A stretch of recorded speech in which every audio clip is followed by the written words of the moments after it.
Hello friends, ಎಲ್ಲರಿಗೂ ನಮಸ್ಕಾರ. ರೇಖಾ ಅಡುಗೆ ಚಾನಲ್ಗೆ ಸ್ವಾಗತ. ಬನ್ನಿ, ಇವತ್ತು ನಾನು ಮಾಡ್ತಾ ಇರೋಂಥ ರೆಸಿಪಿ ನ್ಯೂ ಇಯರ್ ಸ್ಪೆಷಲ್ ಆಗಿ ಡ್ರೈ ಗುಲಾಬ್ ಜಾಮೂನ್ ಮಾಡೋಣ ಅನ್ಕೊಂಡಿದ್ದೀನಿ. ತುಂಬ ಜನನು ಕಮೆಂಟ್ ಮಾಡಿ ಕೇಳಿದ್ರಿ, ಸೊ ಲೇಟಾಗಿ ತೋರಿಸ್ತಾ ಇದ್ದೀನಿ. ಆದರೆ ಈ ಡ್ರೈ ಗುಲಾಬ್ ಜಾಮೂನ್ನ ನೀವು ಯಾವಾಗ ಬೇಕು ಅವಾಗ ಮಾಡ್ಕೊಂಡು ತಿನ್ಬೋದು, ತುಂಬ ದಿವಸನೂ ಇಟ್ಕೊಬೋದು. ಇದು ಹೇಗೆ ಮಾಡೋದು, ಇದಕ್ಕೆ ಬೇಕಾಗೋ ಸಾಮಗ್ರಿಗಳು ನೋಡೋಣ.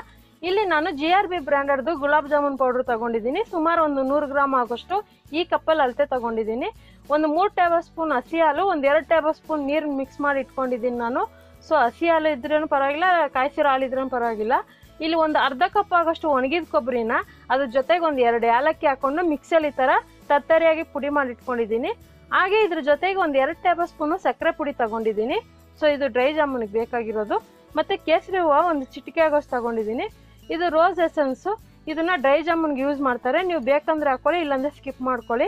ಏಲಕ್ಕಿ ಪುಡಿ ಒಂದು ಅರ್ಧ ಟೀ ಸ್ಪೂನು, ನಿಂಬೆಹಣ್ಣಿನ ರಸ ಒಂದು 5 ರಿಂದ 6 ಹನಿ ಬೇಕಾಗುತ್ತೆ. 1 ಟೇಬಲ್ ಸ್ಪೂನ್ ತುಪ್ಪ. ಹಾಗೆ ಇಲ್ಲಿ ಡ್ರೈ ಫ್ರೂಟ್ಸು ಪಿಸ್ತಾ ಕಟ್ ಮಾಡಿ ಇಟ್ಕೊಂಡಿದ್ದೀನಿ. ಮತ್ತು ಮಾಡೋದಕ್ಕೆ ಎಣ್ಣೆ, ಇಲ್ಲಿ ಸಕ್ಕರೆ ತಗೊಂಡಿದ್ದೀನಿ. ಒಂದು 3/4 ಕಪ್ ಆಗೋಷ್ಟು ಸಕ್ಕರೆ. 100 ಗ್ರಾಮ್ ಗುಲಾಬ್ ಜಾಮೂನ್ ಪೌಡ್ರಿಗೆ ಒಂದು 200 ಗ್ರಾಮ್ ಆಗೋಷ್ಟು ಸಕ್ಕರೆ ಬೇಕಾಗುತ್ತೆ.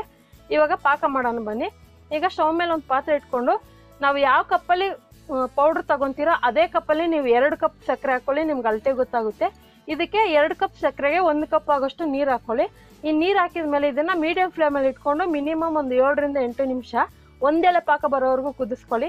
ನೋಡಿ, ಇವಾಗ ಒಂದೆಲೆ ಪಾಕ ಬರ್ತಾ ಇದೆ. ಸೊ ಈ ಥರ ಬರೋ ಸ್ಟೇಜಲ್ಲಿ ನೀವು ಏಲಕ್ಕಿ ಪುಡಿನೂ ಮತ್ತು ಕೇಸರಿ ಹೂವು ಹಾಕ್ಕೊಬೇಕಾಗುತ್ತೆ. ಕೇಸರಿ ಹೂವು ಇದ್ದರೆ ಹಾಕಿ, ಇಲ್ಲಾಂದರೆ ಪರವಾಗಿಲ್ಲ. ಹಾಕಿದ್ರೆ ಒಳ್ಳೆ ಫ್ಲೇವರು, ಒಳ್ಳೆ ಕಲರ್ ಬರುತ್ತೆ ಗುಲಾಬ್ ಜಾಮೂನ್ಗೆ. ಸೊ ಮತ್ತು ಟೇಸ್ಟ್ ಕೂಡ ಚೆನ್ನಾಗಿರುತ್ತೆ. ಇವಾಗ ನೋಡ್ತಾ ಇರ್ಬೋದು, ಈ ಪಾಕ ತಯಾರಾಗಿದೆ. ಜಸ್ಟ್ ಒಂದೆಲೆ ಪಾಕ ಬಂದರೆ ಸಾಕು. ಕೈಗೆ ಅಂಟೋ ಥರ ಇದ್ದರೆ ಸಾಕು, ನೆನಪಿರಲಿ. ಜಾಸ್ತಿ ಕುದಿಸೋಕೋದ್ರೆ ಗಟ್ಟಿಯಾಗಿ ಹೋಗುತ್ತೆ. ಇವಾಗ ಸ್ಟವ್ ಆಫ್ ಮಾಡಿದ್ದೀನಿ. ಆಫ್ ಮಾಡಿದ ಮೇಲೆ ಒಂದು 4 ರಿಂದ 5 ಹನಿ ನಿಂಬೆ ರಸ ಹಾಕೊಳ್ಳಿ. ನಿಂಬೆ ರಸ ಹಾಕೋದ್ರಿಂದ ಪಾಕ ಗಟ್ಟಿ ಆಗೋದಿಲ್ಲ. ನೀವು ಎಷ್ಟು ದಿವಸ ಇಟ್ಟರೂ ಹಾಗೇ ಇರುತ್ತೆ ಪಾಕ. ನೀವು ಯಾವಾಗಾದರೂ ಯೂಸ್ ಮಾಡ್ಕೋಬೋದು ಪಾಕನ. ಇವಾಗ ಪಾಕ ರೆಡಿಯಾಗಿದೆ. ಇದನ್ನು ಪಕ್ಕಕ್ಕೆ ಇಟ್ಕೊಂಡು ನಾನು ಗುಲಾಬ್ ಜಾಮೂನ್ಗೆ ಹಿಟ್ಟು ಕಲಿಸ್ಕೊಳ್ಳೋಣ. ನೋಡಿ, ಇವಾಗ ಈ ಥರ ಒಂದು ಬೌಲ್ಗೆ ನಾನು ಜಲ್ದಿ ಇರೋದು ಹಾಕ್ಕೊಂಡು ಇದಕ್ಕೆ ಹಿಟ್ಟು ಹಾಕ್ಕೊಂಡು ಈ ಥರ ಮಾಡ್ಕೊತ ಇದ್ದೀನಿ. ಈ ಥರ ಮಾಡೋದ್ರಿಂದ ಗುಲಾಬ್ ಜಾಮೂನು ಒಳಗಡೆ ಎಲ್ಲ ಚೆನ್ನಾಗಿ ಸಾಫ್ಟಾಗಿ ಬೇಯುತ್ತೆ. ಮತ್ತು ಉಂಡೆ ಉಂಡೆ ಥರನೂ ಇರೋಲ್ಲ. ಹಿಟ್ಟು ಕಲ್ಸೋಕ್ಕೂ ಚೆನ್ನಾಗಿರುತ್ತೆ. ನೋಡಿ, ಇವಾಗ ನಾನು ತಗೊಂಡಿರೋದು ಹಸಿ ಹಾಲು. ಹಸಿ ಹಾಲಿಗೆ ನೀರು ಕೂಡ ಮಿಕ್ಸ್ ಮಾಡಿ ಇಟ್ಕೊಂಡಿದ್ದೀನಿ. ಅಕಸ್ಮಾತ್ ನೀವು ಮನೇಲಿ ಕಾಯಿಸಿರೋ ಹಾಲಿದ್ರೆ ಅದು ಕೂಡ ಯೂಸ್ ಮಾಡ್ಕೋಬೋದು. ಆದರೆ ಬಿಸಿಯಾಗಿ ಕಲ್ಸಕ್ಕೆ ಹೋಗಬೇಡಿ, ಚೆನ್ನಾಗಿ ಆರಿರಬೇಕು. ನೋಡಿ, ಆರಿದ ಮೇಲೆ ಇದನ್ನು ಸ್ವಲ್ಪನೇ ಹಾಕ್ಕೊಂಡು ಸಾಫ್ಟಾಗಿ ಕಲಿಸ್ಕೊಳ್ಳಿ. ಚಪಾತಿ ಹಿಟ್ಟು ಕಲಿಸ್ದಂಗೆ ಕಲ್ಸಕ್ಕೆ ಹೋಗಬೇಡಿ. ಸ್ವಲ್ಪ ಕೈಗೆ ಅಂಟೋ ಥರ ಇದ್ರೂ ಪರವಾಗಿಲ್ಲ.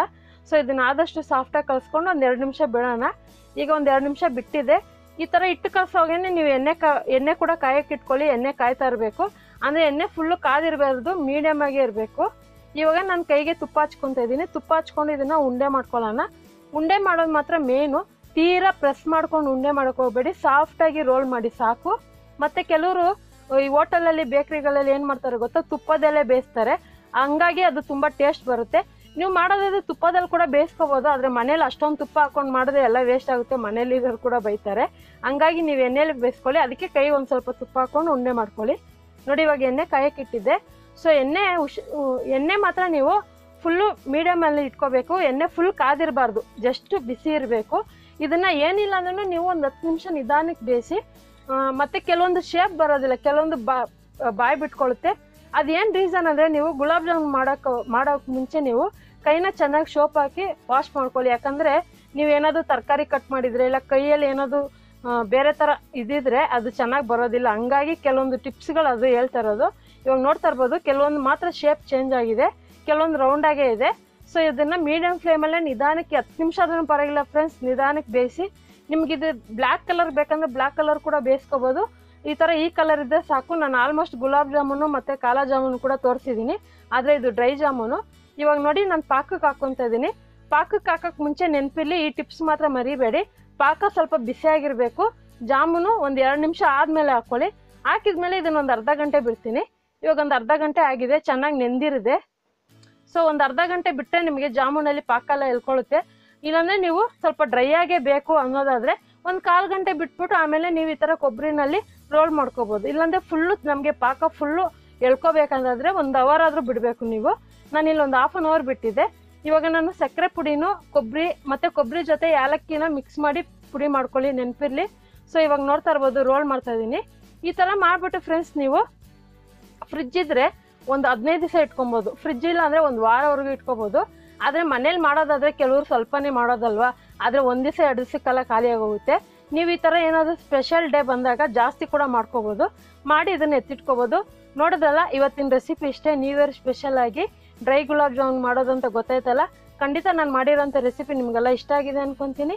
ಇಷ್ಟ ಆಗಿದೆ, ನೀವು ಕೂಡ ಟ್ರೈ ಮಾಡಿ ಹೇಗಿದೆ ಅಂತ ನಿಮ್ಮ ಅನಿಸಿಕೆನ ಕಮೆಂಟ್ ಮೂಲಕ ತಿಳಿಸಿ. ಮತ್ತಷ್ಟು ಈಸಿ ರೆಸಿಪಿಗೋಸ್ಕರ ರೇಖಾ ಅಡುಗೆ ಚಾನಲ್ನ ಸಬ್ಸ್ಕ್ರೈಬ್ ಮಾಡಿ, ಶೇರ್ ಮಾಡಿ, ಪ್ಲೀಸ್ ಲೈಕ್ ಮಾಡಿ. ಈ ವಿಡಿಯೋ ನೋಡೋದಕ್ಕಾಗಿ ಎಲ್ಲರಿಗೂ ಧನ್ಯವಾದಗಳು.